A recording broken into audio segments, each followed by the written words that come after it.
Ցավում եմ, որ Տիկին Բաղդասարյանը այստեղ չէ, որովհետև բավականին հուզմունքով խոսեց գերիների վերադարձին առնչվող հարցից, իսկապես հարց է, որ չի կարող չհուզել որևէ Հայաստանի Հանրապետության քաղաքացու եւ Հայաստանից դուրս ապրող որևէ հայի, բայց նաեւ այն մի թեթև մունաթը, որ պարունակվում էր նրա խոսքում, եւս անհասկանալի է։ Ի վերջո Տիկին Բաղդասարյանի քաղաքական թիմի եւ նրա ղեկավարի իրականացրած գործողությունների կամ անգործության հետևանքով է, որ մեր տղաները հայտնվել են Բաքվի բանտում։ Հիմա եկել ում եք ինչ ասում։ Կրկնում եմ, ձեր գործողությունների եւ նաեւ ձեր անգործության վերումով է, որ մեր հայրենակիցները հայտնվել են Բաքվի բանտում։ Ես դեռ չեմ խոսում նաեւ անհետ կորած մեր հայրենակիցների ճակատագրի մասով, որտեղ ընդհանրապես որևէ առաջընթաց չի արձանագրվել։ Ավելին ծնողները նույնիսկ տարական ակնկալիքներ ունեն օրինակ ազգային անվտանգության ծառայության ղեկավարից, որ նրանց կընդունի մինիմալ տեղեկատվություն կփոխանակի իրենց հետ, երբ հանձնաժողովների աշխատանքներն են իրականացվում, այդտեղ էլ որևէ առաջընթաց չկա, պարզապես առաջընթաց չկա, ես ասում եմ որպես մարդ, ով իսկապես հետաքրքրված է եղել, մշտապես հարցադրումներ հնչեցրել է, եւ ես պետքա ցավով արձանագրեմ, որ որևէ առաջընթաց ուղղակի գոյություն չունի։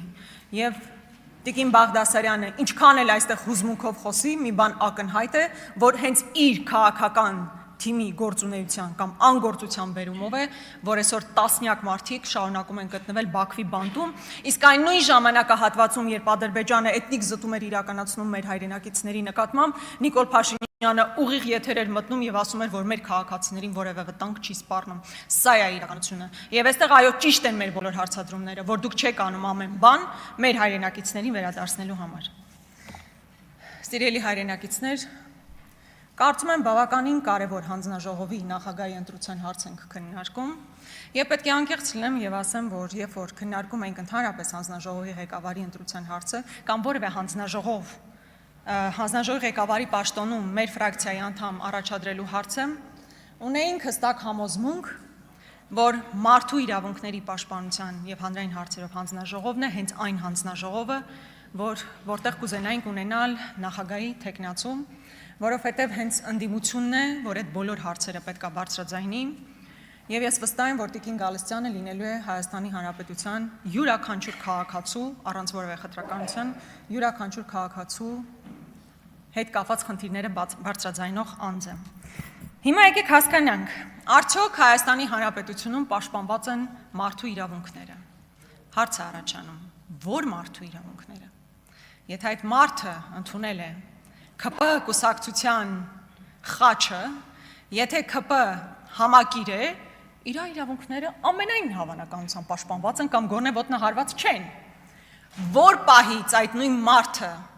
չի պաշտպանում իշխող քաղաքական ուժի հայացքները, նրանց ձայն չի տալիս, իրենց հետ չի աշխատում, տեղում վերածվում է քաղաքական հալածյալին։ Եվ սրա մասին բազմաթիվ են, այսինքն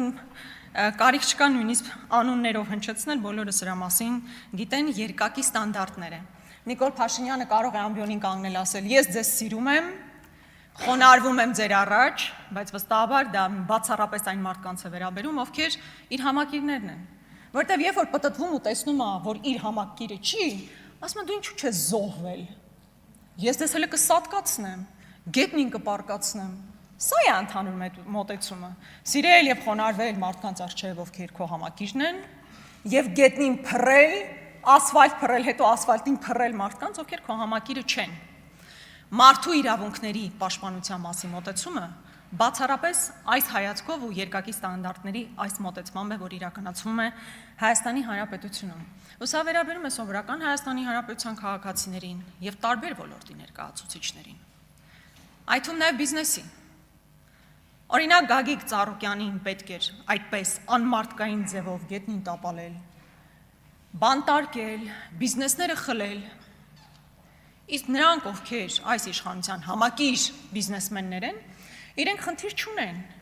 իրենք ընդհանրապես ժամանակին տեղին նուծվում են ՔՊ կուսակցությանը կամ Իմ քայլը հիմնադրամին եւ դրանով ապահովագրում են իրենց ապագան։ Օրինակ ջերմուկը, եթե հանկարծ տվյալ կազմակերպության ղեկավարը հանկարծ համարձակվեր այլ բան ասեր, ջերմուկը հիմա կպետականացվեր, կասկած ունեք, Ինչպես պետականացվում է, այսպես ասած, պետականացվում է, իսկ փասացի խլվում են մնացած բոլոր բիզնեսմենները։ Նույնը դատավորների մասով, այն դատավորներն, ովքեր իրականացում են ձեր ցանկացածը, այսինքն քաղաքական որևէ անձի բանտարկում, շատ լավ դատավորներ են, իսկ նրանք, ովքեր մի փոքր այլ որոշում պետք է կայացնեն, նրանք կարգապահական վարույթներ են հարուցում նրանց նկատմամբ, դուրս են մղվում համակարգից, Դավիթ Հարությունյանի օրինակը դրա վառ ապացույցն է։ Մնացած անունները չեմ տալիս, հատուկ ուշադրություն նրանց վրա չսևեռելու մասով։ Նույնը եղել է նաև Հովիկ Աղազարյանի մասին։ Երբ որ նա ձեր շարքերում էր, ինքը խնդիր չուներ, որ պահից ինքը դուրս է եկել, ԿՊ խմբակցությունից կամ հեռացվել է, ինչպես երևի ավելի ճիշտ կլինի ասել, նրա մասնավոր կյանքը նույնիսկ դարձավ հանրային սեփականություն, մասնավոր իրավունքի, մասնավոր կյանքի իրավունքը ամբողջությամբ ոտնահարվեց։ Նույնը տեղի է ունենում նաև համայնքապետերի հետ կապված։ Այստեղ չեմ հիշում ով երեք ասում էր ԿՊ-ից, որ բա գիտեք, տեսեք, մեր իշխանության օրոք ընդդիմադիր համայնքապետեր են ընտրվում։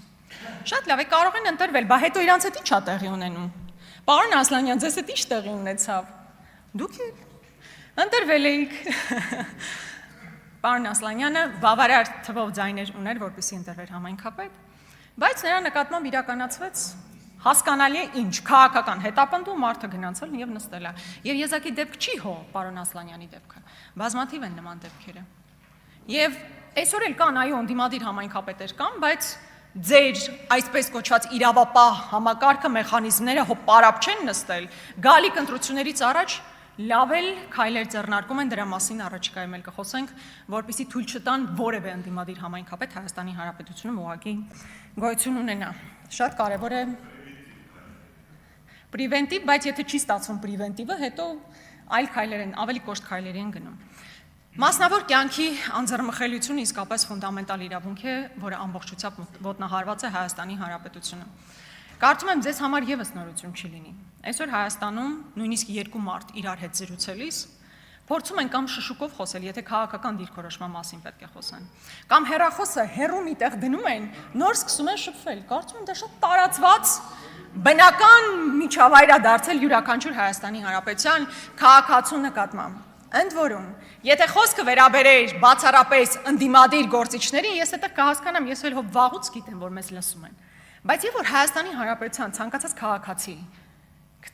քաղաքացի ինձ փողոցում տեսնում է այսպես գաղտնի փորձում է մի բան ասել ու գնալ, որպեսզի հանկարծ որևէ տեղ դա չֆիքսվի,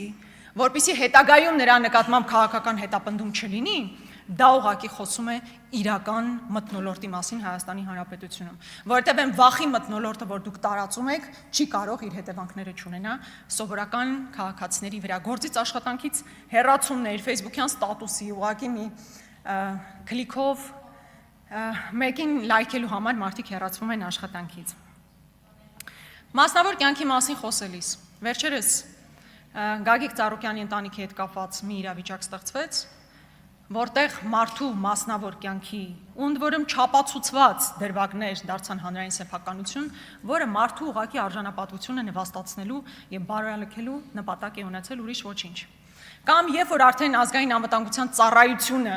սահմանապահ զորքերը կարողանում են տեսանյութ տրամադրել մարդու մասին, ու երկրի ղեկավարն էլ ասում է ինչ կա այդտեղ, ինքն է որոշել, ազգային անվտանգության ծառայությունը կարող է արտահոսք իրականացնել։ Չի ասում կարող է տրամադրել ինֆորմացիա, ասում է նորմալ է։ Եթե ազգային անվտանգության ծառայությունից արտահոսք է տեղի ունենում։ Սա ուղղակի խայտառակություն է։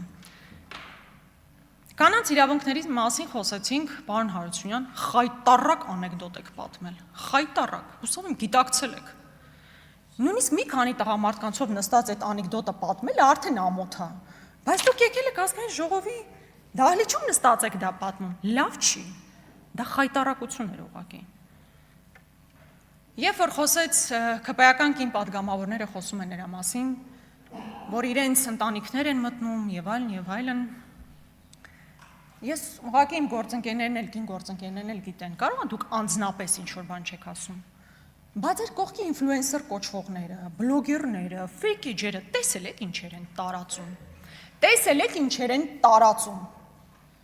ու դուք դեռ խոսում եք կանանց իրավունքներից, լավ, մենք հենց հասկացանք։ Արեգնազ Մանուկյանի մասին ինչու մինչև հիմա որևէ մեկը չեք բարձրաձայնում այդպես էլ։ Տարբեր հարցադրումներ հնչեցվեցին կանանց իրավունքներ, ընտանեկան բռնություն, ընտանեկան բռնության մասին, կնոջ իրավունքների պաշտպանության մասին խոսողները մի բառ չասեն Արեգնազ Մանուկյանի վերաբերյալ, ավարտում եմ մի նախադասություն։ Անդրանիկ Թևանյանի տեսակցությունները բաց են։